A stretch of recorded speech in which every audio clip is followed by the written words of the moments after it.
There are dozens of YouTube videos on the topic of anterior pelvic tilt, many of which are on fixing it.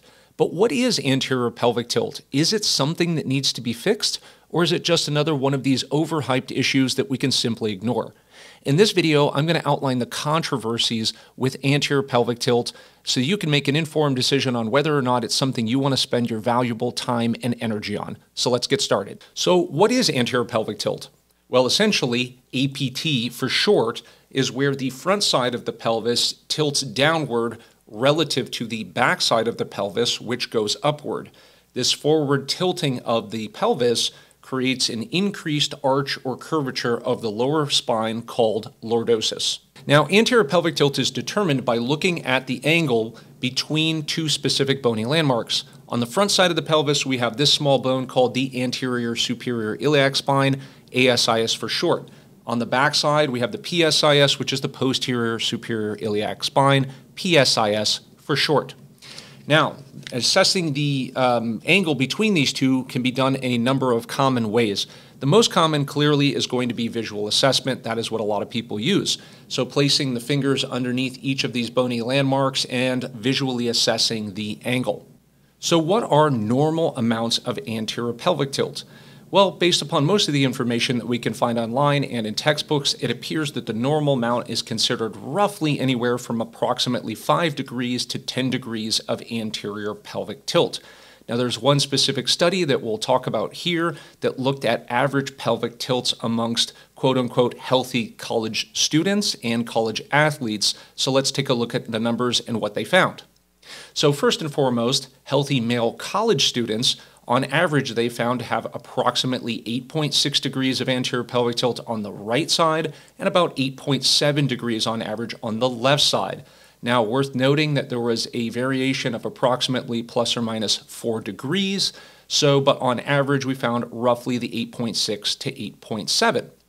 Now, when they looked at healthy female college students, they found an average of 12.2 degrees on the right side and 11.8 degrees on the left, and there was a variation of approximately plus or minus roughly 5 degrees on each. So clearly, the female college students had increased amounts of anterior pelvic tilt relative to the males. So thus pretty much what we're looking at here is that the average pelvic tilts that are normal appears to be anywhere from 5 degrees to upwards of around 12.2 degrees of anterior pelvic tilt, and this is what is normally seen. Now, before we move on, if you like this style of video, want to see more of this type, be sure to hit the like button. Of course, subscribe to the channel and hit that notification bell, and leave me a comment down below. Let me know what you think about the content, or if there's additional topics that you want more information on. So with all this said in mind, why is this topic so controversial? Why are there so many videos online about this? So let's dive into this for a second. Now, first of all, anterior pelvic tilt is measured in a static standing position. That's where an individual is just standing in one position and this pelvic tilt is being evaluated. Now, there are a couple of problems with this. Number one, the primary issue is some people don't have any symptoms in the upright standing position. They have symptoms in specific positions when they're doing certain movements or when they're sitting down and so forth. So the relevance between the standing anterior pelvic tilt evaluation and when the person is actually experiencing symptoms might be quite different. In addition, standing position of pelvic tilt does not tell us how far the pelvis can actually move. So if an individual has a lot of increased anterior pelvic tilt, they may be able to move their pelvis quite a bit backward into a posterior pelvic tilt and have a lot of anterior pelvic tilt.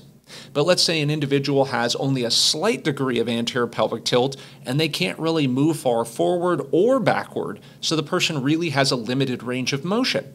So we're not going to know this just by measuring a static postural position of anterior pelvic tilt, and that's a problem. Another issue to bring up is clinical measurement and reliability. Now, we talked about early on all these different methods for actually assessing pelvic tilt, but the problem is there's a challenge with the consistent reliability of people being able to measure it the same way all of the time, and also the actual accuracy of these measurements.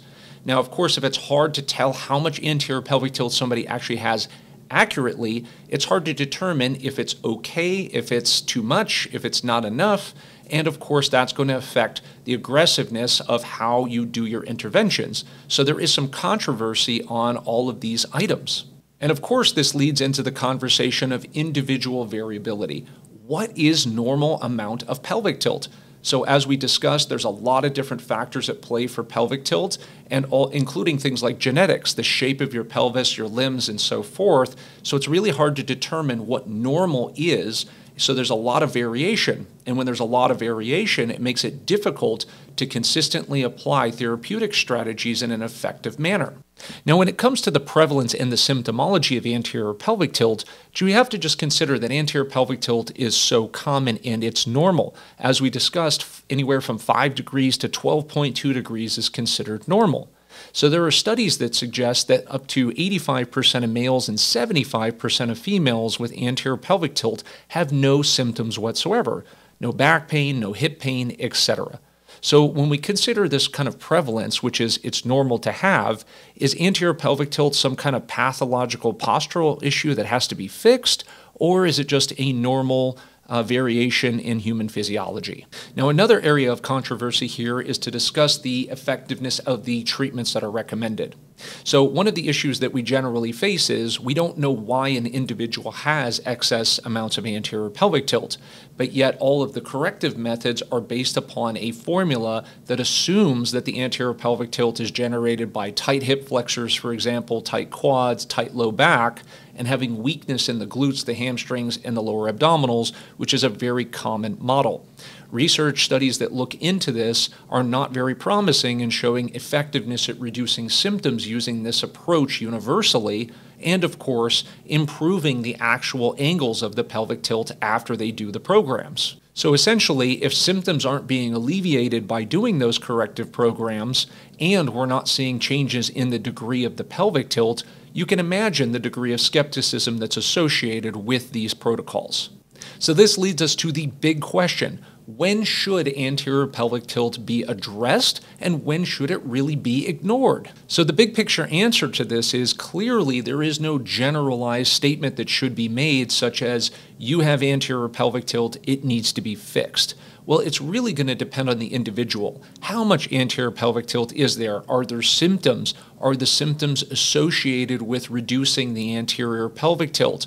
What orthopedic conditions does one have, and so forth?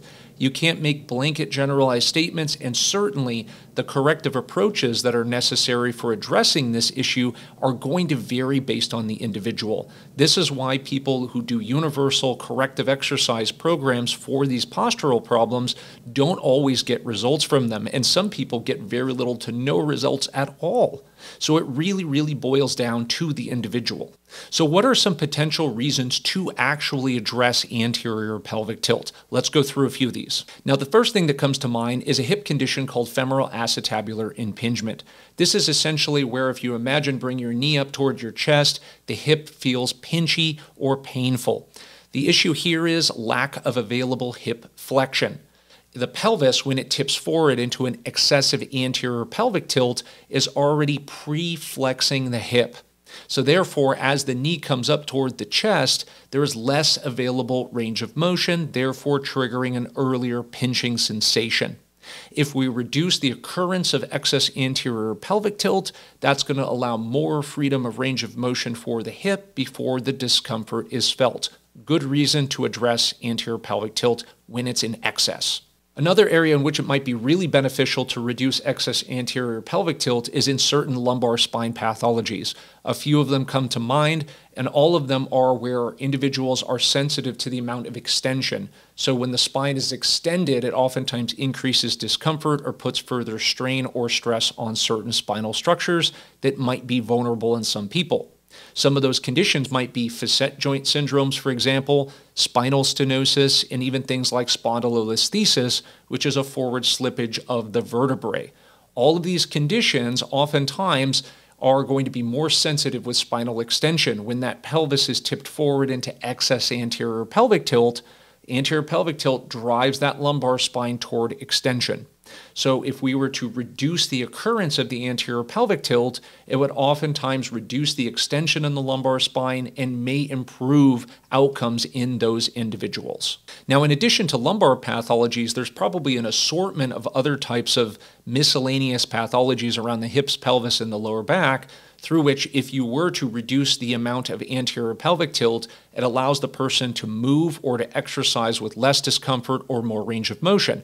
Those would be good times in which you would try to reduce the occurrence of the excess anterior pelvic tilt if it's present, if it helps the individual. Now, last but not least is improving anterior pelvic tilt due to aesthetics. This is actually very common. I see it a lot on YouTube comments where people don't necessarily have pain or dysfunction or any other symptoms or problems, but yet they don't like the increased arch and curvature of the lower back due to how far the pelvis is tipped forward. Again, this could be a little bit complicated because depending on the reasons for the excess anterior pelvic tilt, might have to dig a little bit to see which things might be contributing. But if purely it's all about aesthetics, that might be a reason if it's important for the individual to address an excess anterior pelvic tilt as well. So that brings us to the end of the video. So the big question, do you need to address excess anterior pelvic tilt or should you just ignore it? I raised a lot of points today. I think the take-home message is it really depends upon the individual. Some people need to address the excess anterior pelvic tilt because it is indeed associated to some of the issues that they're experiencing, or it's going to help them with sports performance or whatever, improving aesthetics, for example. And a lot of people need to start ignoring the problem of anterior pelvic tilt because it's not the real issue that they're experiencing. It may not be related to their pain or anything else for that matter, and they just need to get it out of their head and move on.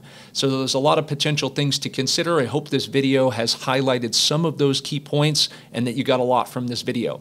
If you like the detailed nature of this video and you want to see more about this, and of course see additional videos, which I'm going to be releasing soon on how to actually address some of these issues, feel free to like this video, subscribe to the channel, and of course hit the notification bell so you get notified immediately when a new video comes out. I would appreciate any comments down below. Let me know your thoughts on the video, and I'll see you next time.